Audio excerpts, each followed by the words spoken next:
supernatural.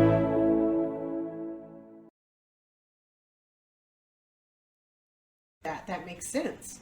Yes. You know, because he has already set aside provision and, you know, he's shown us things that are going to happen in the future. Like he's even given, you know, a picture of a number of people that would be partners in our ministry and stuff like that. So if we are going to, you know, follow along with the Lord's instructions, we have to be committed to them. If you're not committed and the Lord tells you to do something that looks a little bit scary, you know, there's a potential that you back out. Yes. And think about that. If somebody is coming behind you as your, you know, your investor, yes, then they want to know that you're going to complete the project, right? Yes. Yeah. And so there were moments, time after time in that movie, where the brother-in-law, because he's a banker, because he's a money man, was saying, you cannot afford to do this. You have got to sell this land. You've got to sign this paper. You're going to go bankrupt. Otherwise, you have got to sign this paper, give up this land now. But the vision kept speaking, and every time they tried to take the land or end things, everything worked out for him. You know, something else would happen and it would work out for him. And it's so funny. So Kevin Costner is the star of the show, and then there's James Earl Jones, Ray Liotta, and some other people. And when he finally gets to James Earl Jones, he stands up and he starts prophesying in the baseball field. And I'm talking, it's literal prophecy. There's like, you can't even say, you know, naturally, nothing else. Like he literally is prophesying about the future of this field and, you know, and how valuable it's going to be in the future and stuff like that. And ministry is like that. Sometimes you don't know, you know, where the provision's going to come from. We've experienced ministries close down, you know, in 2020 because of some financial things. You know, others were exploding, but some have closed down. And so ministry, you know, sometimes there have been questions attached to how it's going to survive and stuff like that. And matter of fact, that's one of the reasons why I hesitated for so long about going, you know, becoming a nonprofit as opposed to a business, because you can keep a business running fairly easily. But then it's like, sometimes I'm wondering, you know, how would the ministry survive? But the Lord is, you know, taking care of that as we honor him and obey step by step by step. So that's really good. And that's what happened in the movie, you know, step by step by step. Every time he stepped out in faith and he completed another assignment, you know, more and more began being added to him. And he had all these doubters all along the way. He had one man that actually saw the vision, eventually admitted when they were at a regular baseball game, and he was given information up on a blank screen, but he got all this information and he got what he needed. So he was dropping off this other guy that didn't believe in what he was doing, and then the other guy was right there just saying exactly what was on the board, confirming. He's like, why didn't you tell me? You saw it. So I'm not crazy. So then when they go back, the doubters are still there. They're watching the game. The guy's enjoying it. The one that he brought in that's now a believer. But the doubters are right there. You're going to go bankrupt. You have to sign. You have to sell the farm. You have to sign the papers now. So then a big problem happens. And then a miracle happens. And the very guy that is ready to take the farm away, the banker relative, was just turned a 180 and said, you cannot sell this house, and where did these baseball players come from? Yes, so his eyes were opened. A miracle occurred, and that's what miracles are for. Miracle signs and wonders, they're a sign to help people wake up and see that the Lord is there and doing things for you. So you can expect those things to happen for you when you're going through your process of bringing your vision to fruition. You know, you're going to experience those doubters, but the Lord will allow them to see at some point that he really is behind it. And then, you know, you just have to forgive and keep moving forward and bless them and love them and don't take offense and do what you know is right. And the interesting thing is that his wife was always behind him. Yes. And Patti was saying, you have got to have somebody like that in your corner when you are building a vision. You have to have that to build a vision. And then, of course, their daughter was always behind them as well. And, of course, kids can see. Kids can see. So believe those things that they're speaking to you. Believe your kids. Trust them. And go along with the things that they're saying, because a lot of times they're going to be accurate. And matter of fact, before James Earl Jones, who played Terrence Mann in the movie, before he prophesied, the daughter prophesied first. She stood up and prophesied first, and then he stood up, which is how it's supposed to work if you're prophesying, in a setting. In a corporate setting, is that somebody else brings up the next prophecy that confirms. So he was confirming her prophecy, so it's just so many parallels to the things that we experience in life as believers, the way the Lord walks you through. And we don't even know if they're believers behind that movie, but I'm telling you, it was a secular movie as far as we're concerned. We didn't see any prayer in it, anything like that, but God can use anything. Yes. Anything. He can speak through a billboard. He can speak through a donkey, and we're open. A license plate. That's a whole nother story, but true. And all kinds of things. Yes, the Lord can use whatever he needs to use to get us where we're going. And it's so interesting is that every time Kevin Costner's character, his name was Ray Kinsella, every time he was asked to do something else, it was a greater leap of faith. It was a greater investment. But that's how faith works, right? You start out with that. How does that scripture go? It's like you start out with the kernel and first then the blade. When you put the seed in, then first the blade, then the ear, then the whole corn. Yes. So if the blade just comes up out of the ground this much, and you're like, oh, that's not a harvest, and you stomp it out and kill it, you just killed your harvest. So it starts out small. In fact, for this ministry, we've had little things show up. Yes, we have. Little We've had things. A lot of little things. Amazing things. The technology and stuff that we've needed. Amazing.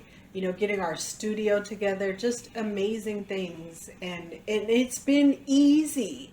And a tech showed up for us. Yes, we had a tech show up that could help us with the technology stuff that we needed. A laptop showed up. Oh my gosh. An iPad showed up. You'd be amazed. And it just goes to show you, when you have the vision of the Lord, we all hear that saying, the Lord gives provision for the vision. He absolutely does. And we can testify to that truth, because he provides all of those needs. All of those needs.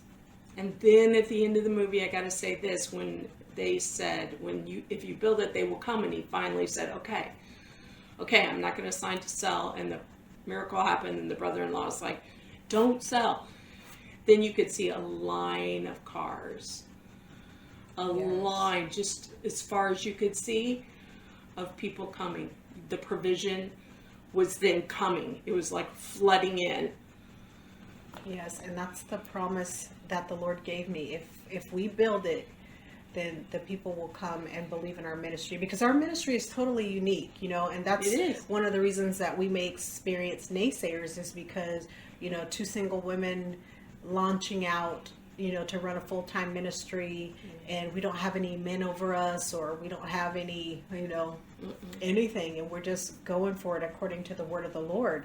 Yes. So it may look a little bit scary to some people, but the Lord has been confirming us step by step by step. And so it's not like we're moving out without having thought about things, having prayed about things. Believe me, he kept asking if we were going to be committed. And matter of fact, last night I was praying and asked to see the ministry book in heaven to see what we needed to do this week. And I was told I couldn't even see it, because I had already been told there needs to be focused prayer for the ministry every day. And so I started doing that, and I did it for 1 week, but then I didn't do it last week. And they said, well, you don't get to see the book, until you pick up that prayer again. And so I was like, okay, I can understand that. And this is the thing, let me tell you about heaven. You don't get to decide what happens there. You basically, you do what you're told, you do what you're allowed to do. You don't get to, you take it as it comes. You take what is being provided for you, because that's God's realm, and he is in complete control there. So after that, I went back again. I prayed and went back again, and I was taken to see Jesus, and I was convicted as soon as I walked into his courtroom, because I had, I've been telling him, yes, I'm committed, but then I had a whole week when I did no ministry and didn't pray for the ministry, so that doesn't really demonstrate commitment to him, right? And so I said, okay, I am fully committed. And he said, all right, I anoint you for ministry then. And then he started, then he asked me, are you going to be able to fill a day with ministry if you're not working, any type of other job, part-time or otherwise? Are you going to be able to fill a day? So we sat down and wrote out a schedule together of how it would be. And he gave me some good information and good insight about how to do that and what to do. So it is a serious thing. We've thought about it. We are following the vision that we've received. We're doing it with prayer, with guidance from the Lord, and lots of seed. We are sowers and givers from the start. Yes. So the ministry right there is about sowing into people, and it's about service. That was one of the things that I noticed about the movie, is that before he received his harvest, which was the desire of his heart and restoration and all of that stuff, he had to sow for others and he had to serve others. Yes. So at one point toward the end, he gets this place where they're like, well, did you do this all for yourself? And he's like, yeah, I'm asking what's in it for me. And then, he was told, well, you need to reconsider your motives here. But at the same time, his harvest was right there. Yes. It was on the way to him. It was en route. You know. He was just a little frustrated because he had given so much. Yes. And then he got the Father and restoration and the relationship and provision. Yes. And another important lesson was forgiveness. In the realms of heaven, in getting your prayers answered, forgiveness is a must. Not being offended is a must. And he demonstrated all of those things throughout the process. And so that's a huge lesson for us. I'm really starting to think, the more I think about it, that somebody who, even if it was the writer that just sold the script to Hollywood, was a believer or something, because it's just too coincidental. Yeah. Right? Yeah. It's happened before. I've heard The Matrix, maybe one of those type things. But where can they look at the movie? That would be Amazon Prime is where we rented it for like $3.99, and then you bought it somewhere. And I've watched it. We've watched it a couple times since then, but it's a great faith movie. If you're building a vision, it will be a tremendous blessing to you. So definitely check it out if you haven't seen it at all, or if you haven't seen it in a while, especially if you're trying to bring something into manifestation. It'll really encourage you, and you'll probably even find some things in the movie that we maybe didn't even notice, that will also align with what you've experienced or what you've been going through. And we'd love to hear about it. Get your popcorn. Give us some feedback too if you watch the movie. Like, we'd love to hear what you think about it. Yes, ma'am. Yeah, like either Patti and Zari, what are you talking about? Or, I do see that, and how it relates to you and your purpose. Everybody has a purpose. That's right. That was another thing in the movie. He was trying to find his purpose. He was. Yeah, he was at an age in his life, and he was like, I feel like I haven't really done anything. Yeah. And he was able to do something. The Lord gave him a vision. Yes. And it was exciting. We're doing something. Yes. We're doing something right now. Yes, we are. Yes, we are. Thank God. All right. So we just hope you enjoyed this little faith talk that we have had, and that it blessed you in some kind of way, encouraged you, inspired you in some way. The Lord will give you a vision, and if you're willing to commit to it, He will make sure that your provision is there. Yes. It may not be, a cakewalk. You may have to encounter some naysayers, some doubters, or some people who are going to tell you to quit. But if you have the vision of the Lord, stick with it. Sow your seeds, do your service, because your harvest will be there in the end. Yes, it will. Yes. Testimony. Yes, we can both testify to that. Absolutely. All right, dear one. So thank you so much for sitting with us. And don't forget to check us out at www.1123.life. There's lots of great resources over there that will be a tremendous blessing to you. We look forward to hearing from you. You can email us from right there on the site. We bless you in Jesus' name, and we will see you next time. Take care. Bye.